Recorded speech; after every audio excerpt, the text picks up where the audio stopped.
우리 인간의 삶에는 많은 비밀이 있다. 그 비밀은 그것들을 알고 싶어하는 사람에게만 드러난다. 하지만 누구도 그것을 알아내라고 강요받지 않는다. 그중 가장 잘 감추어진 비밀은 오르막길이 곧 내리막길이라는 것, 즉 위로 올라가는 것이 아래로 내려가는 것이라는 사실이다. 원한다면 내리막길이 곧 오르막길이라고 해도 좋다. 지금까지 인류의 전설과 문학에 나타나는 거의 유일한 패턴은 무엇을 이루기 위해 다른 무엇을 희생하는 것이다. 파우스트 박사는 지식의 힘을 얻기 위해 영혼을 악마에게 팔아야 하고, 잠자는 공주는 왕자의 키스를 받기까지 100년 동안 잠들어 있어야 한다. 성경에서 우리는 야곱이 이스라엘로 되기 위해 밤새 씨름한 끝에 뼈가 부러지는 이야기를 읽는다. 기독교가 태어나기 위해선 예수 그리스도의 십자가와 부활이 필요했다. 상실과 회복이 반복되는 것이다. 이 상실과 회복의 패턴은 하도 빈번하게 끊임없이 이루어지는 현상이라 비밀이라 말하기 어려운 것이기도 하다. 누구나 인생의 상실과 몰락을 경험한다. 내가 필요한 고통이라고 부르는 어떤 종류의 몰락이 우리 인생 여정에 처음부터 설계되어 있다. 누군들 실패와 고통을 원하겠는가? 그러나 그 실패와 고통, 상실과 몰락은 반드시 찾아온다. 당신이 총명하고 올바르게 살면 피할 수 있는 것이 아니다. 그렇지 않다. 그 일은 반드시 당신에게 일어날 것이다. 당신이 경험하는 상실, 몰락, 실패, 죄, 그리고 고통은 반드시 있어야 하는 것들이다. 그것이 나쁜 것이 결코 아니다. 인생 여정을 걷는 당신을 위해서 좋은 것들이다. 이것을 깨달아야 한다. 내가 존경하는 노리치의 숙녀 줄리안이 말한 대로 죄는 있을만 해서 있는 것이다. 인간은 죄나 실수를 피할 수 없다. 하지만 지나치게 그것들을 피하려 하면 더 나빠질 수 있다. 예수 그리스도는 우리들에게 바리새파와 세리, 방탕한 둘째 아들 이야기를 들려준다. 그 이야기에서 한쪽은 어떻게 하든지 바르게 살려고 애쓰지만 실제로는 잘못되고, 다른 쪽은 잘못을 범하지만 결국 하나님의 사랑을 받는 자로 바뀐다. 이 놀라운 사실을 유념해야 한다. 예수 그리스도는 이 패턴을 부인하거나 외면하려고 애쓰는 두 집단이 있다고 말한다. 재물 많은 부자들과 성스러운 종교인들이 그들이다. 이 두 집단은 저마다 자기들을 위한 이색적인 계획을 가지고 있어서 잘 마련된 여행 일정에 따라 자기네 배를 안전하게 운행하려 애쓰고 있다. 모든 내리막길을 피하여 언제 어디서나 오르막길만 가려는 것이다. 그러나 그 시도는 언제나 실패한다. 그들 역시 내리막길을 피할 수 없다. 우리는 자신의 잘한 행위보다 잘못한 행위에 의해 영적으로 훨씬 더 성장한다.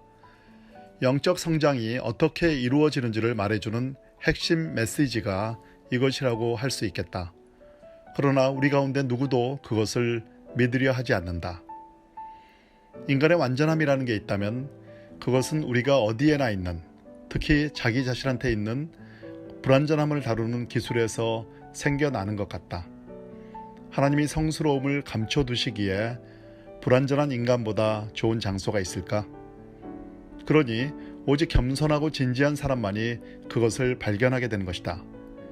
자기에게 불완전한 구석이 없다고 생각하는 사람이 아니라 자기와 남의 불완전함을 용서하고 끌어안는 그 사람이 완전한 사람이다.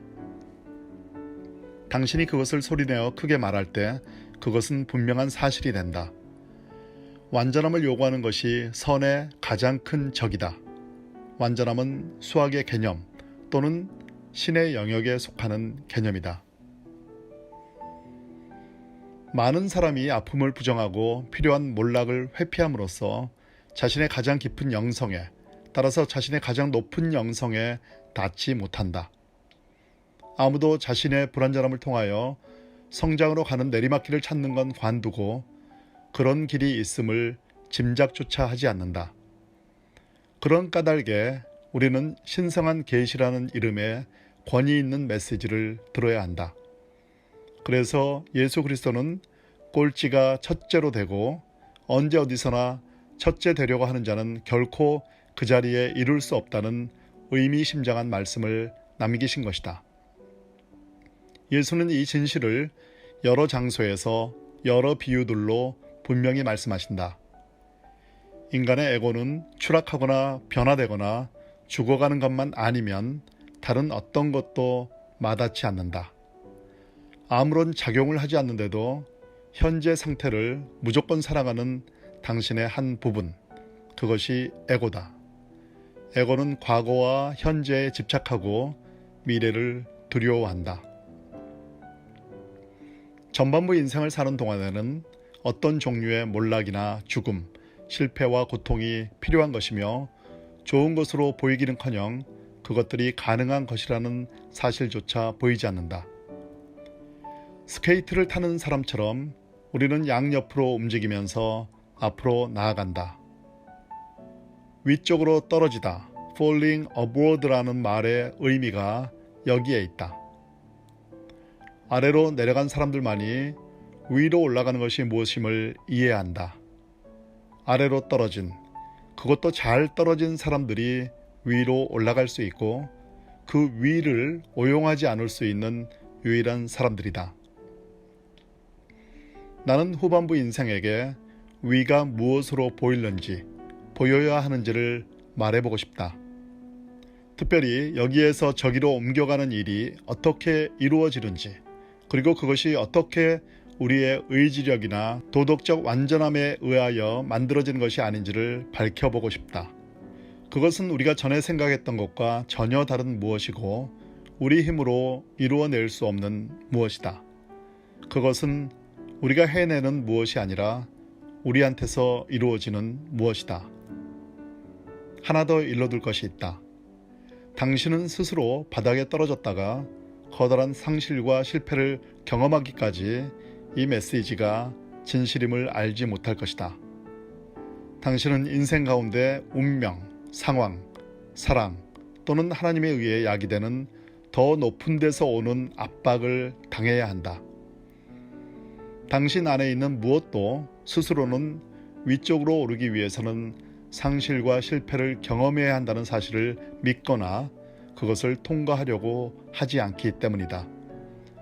그래서 위쪽으로 떨어지기는 그에 대한 단순한 생각이나 설명 정도로 알 수 없는, 오직 위험을 감수하고 최소한 한 번이라도 그것을 경험함으로써 비로소 알 수 있는 영혼의 비밀이다.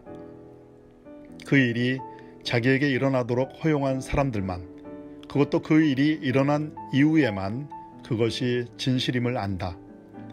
아마도 이 때문에 바울이 믿음과 신뢰를 사랑보다 먼저 말했던 건지 모르겠다. 실망해서 포기하는 게 아니라 알면서 떨어지거나 실패하려면 그 바탕에 신뢰가 깔려 있어야 한다.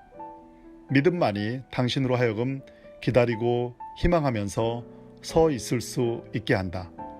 그때, 오직 그때에만 더 깊은 사랑이 생겨난다. 사람들이 사랑에 빠진다고 말하는 것은 조금도 이상한 일이 아니다. 내 생각에는 그렇게 빠지는 것이 거기에 도달하는 유일한 길이다. 사랑의 길이 무엇을 우리에게 요구하는지 미리 안다면 아무도 자청하여 그리로 가려 하지 않을 것이다. 사랑을 계속 발견하려면 인간의 믿음이 그 길의 바탕에 깔려 있어야 한다. 그래도 의심하지 말자. 위대한 사랑은 언제나 하나의 발견이요, 계시요, 놀라운 경이다. 우리 너머에 있는 훨씬 더 크고 더 깊은 무엇 속으로 떨어져 들어가는 것이다. 예수는 당신의 변화된 모습을 보여주고 나서 산을 내려가는 제자들에게 이렇게 말한다. 인자가 죽음에서 다시 살아날 때까지 이번에 본 것을 아무에게도 말하지 말라. 이 말은 상실과 회복의 건너편에 이를 때까지 그러라는 뜻이다. 사람들이 몸소 그 길을 걷기 전에 이 지혜를 말해주고자 한다면 많은 저항과 거절과 말씨름을 각오해야 할 것이다. 마가복음은 계속해서 말한다. 그들은 이 말씀을 가슴에 새겨두었지만 죽음에서 다시 살아난다는 게 무엇인지 몰라 서로 논의하다가, 누구도 직접 거기 가보기 전에는 새로운 공간이 어떤 곳인지를 상상할 수 없다. 내가 이 점을 특히 강조하는 이유는 당신으로 하여금 왜 거의 모든 스승들이 믿으라고, 신뢰하라고, 붙잡으라고 말하는지를 이해하게 돕기 위해서다. 그들은 당신에게 그냥 어리석고 부조리한 무엇을 믿으라고 말하는 게 아니다. 당신이 스스로 더 먼 여정에 들어갈 수 있을 때까지 온전한 영적 여정이랑, 비록 아직 그것을 당신이 알지 못한다 해도 반드시 있는 것임을 믿고 흔들리지 말라고, 단단히 붙잡고 있으라고 말하는 것이다.